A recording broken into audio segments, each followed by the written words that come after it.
شروع اللہ کا نام لے کر جو بڑا مہربان نہایت رحم والا ہے۔ آسمانوں اور زمین میں جو چیز بھی ہے وہ اللہ کی تسبیح کرتی ہے، اور بادشاہی اسی کی ہے اور تعریف اسی کی، اور وہ ہر چیز پر پوری قدرت رکھتا ہے۔ وہی ہے جس نے تمہیں پیدا کیا، پھر تم میں سے کوئی کافر ہے اور کوئی مومن، اور جو کچھ تم کرتے ہو اللہ اسے خوب دیکھتا ہے۔ اس نے آسمانوں اور زمین کو برحق پیدا کیا ہے، اور تمہاری صورتیں بنائی ہیں اور تمہاری صورتیں اچھی بنائی ہیں، اور اسی کی طرف آخر کار سب کو پلٹ کر جانا ہے۔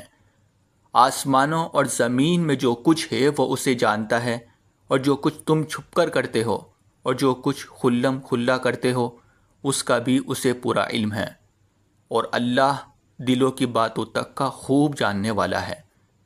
کیا تمہارے پاس ان لوگوں کے واقعات نہیں پہنچے جنہوں نے پہلے کفر اختیار کیا تھا، پھر اپنے کاموں کا وبال چکھا، اور آئندہ ان کے حصے میں ایک دردناک عذاب ہے؟ یہ سب کچھ اس لیے ہوا کہ ان کے پاس ان کے پیغمبر روشن دلائل لے کر آتے تھے، تو وہ کہتے تھے کہ کیا ہم جیسے انسان ہیں جو ہمیں ہدایت دے گے؟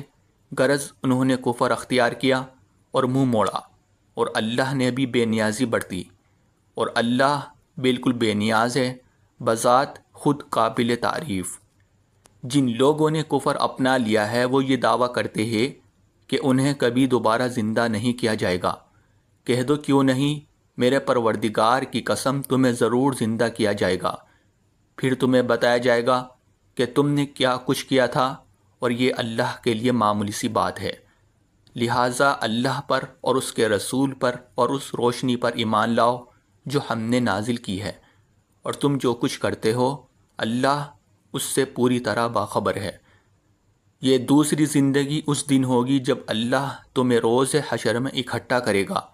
وہ ایسا دن ہوگا جس میں کچھ لوگ دوسروں کو حسرت میں ڈال دیں گے، اور جو شخص اللہ پر ایمان لایا ہوگا اور اس نے نیک عمل کیے ہوگے اللہ اس کے گناہوں کو معاف کر دے گا، اور اس کو ایسے باغوں میں داخل کرے گا جن کے نیچے نہریں بہتی ہوگی، جن میں وہ ہمیشہ ہمیشہ رہے گے۔ یہ ہے بڑی کامیابی۔